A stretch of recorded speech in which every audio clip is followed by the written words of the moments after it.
Online Manipurgi nungthilgi pau miyeng tabiriba pumnamangpu thoilai shromna khurumjari ahanbada maruoiba pau. Asidi KCP MC Progressive tagi lakhotjarake.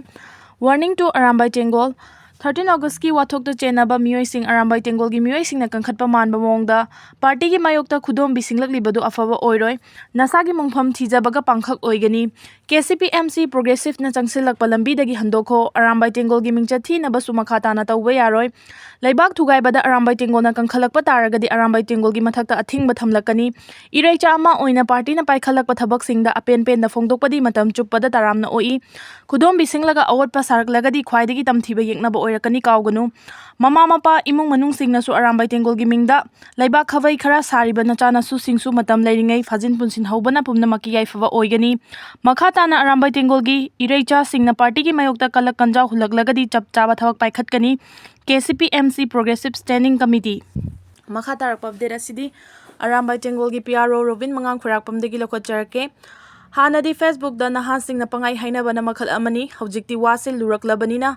aina Arambai Tengol gi mahut sinjaraga wafam amata thamjage KCP MC Progressive na afafata khanthadana Arambai Tengol da hektamak warning tawbasidi yamna laibak macha tade naha singi asawba ikhoina phajinba ngamaktaba yai hawjiki oiriba situation asida ikhoi masel yengthinaba matamdi sugoi oide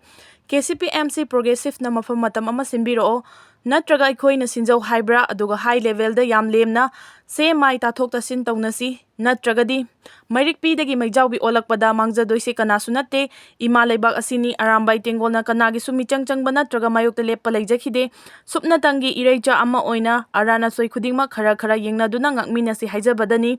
13 August ki concert ka Arambai Tengol gasu hiram amatada mari lenajade KCP MC Progressive ki contact ngaijari thagatchari makha tarakpa update asidi editorial column dagi lakhotjarake Lengak na lengak ki thokpa miyam na miyam ki thokpa haibadu taragadra Manipura thokliba kanglop ani ki sathiraba lan asi tha tara manga sujillaklaba fawa Manipur lengak na loisinduna ing tapa Manipur ama haibadu oirakna bahonaba ngamdre Manipur lengak na su mamingtagi oina lengak sasan gi thabak tawduna leibaga chap manare Oriba fibam asida laibak miyam na su thokliba lan asi Manipur lengak na loisinaba hotnau haiduna laibak miyam amata oina punsinduna achumba khongjang adu Manipur lengak ki mathakta changsinba ngamdre lengak na lengak ki thokpa miyam na miyam ki thokpa panghingda hingnabagi fibam da hujik leire tasengna hairabada leiba asi mapu pandabagi fibam haibadu oire mikhalgi matamda voter oiriba leibak miyam na vote hadaduna miyamgi mihut oina khanduna lengak sasangi thabak tawriba MLA minister singnasu maraiba ngakpagi thabak adu mapung phana pangthokpa ngamdre oiriba fibam asida lengak loisingna asoiba si chumthoknabagi thodok asi leibak miyamna lofam thoi haibadu kaunabagum tawre masina Manipurgi lengak sasan tawriba singa Manipur miyamga afaba mari thamba ngamdre masigi mahingna ikhoigi yengnaba singna yamna laina khut thingjinduna Manipur machet tana thugainaba honarakpagi achauba maram ama haibadu oire Manipur thugainaba honarakliba afongba yengnaba sing masak khanglabasu Bharat lengak amadi Manipur lengak na maithiba piba ngamdana adumak leithokle masida frang frang chongduna wariba si leibak miyam haibadu oire masigi mahina tungi yumbirel oihegwadawriba singi laibakti aduki matik thiba haibadu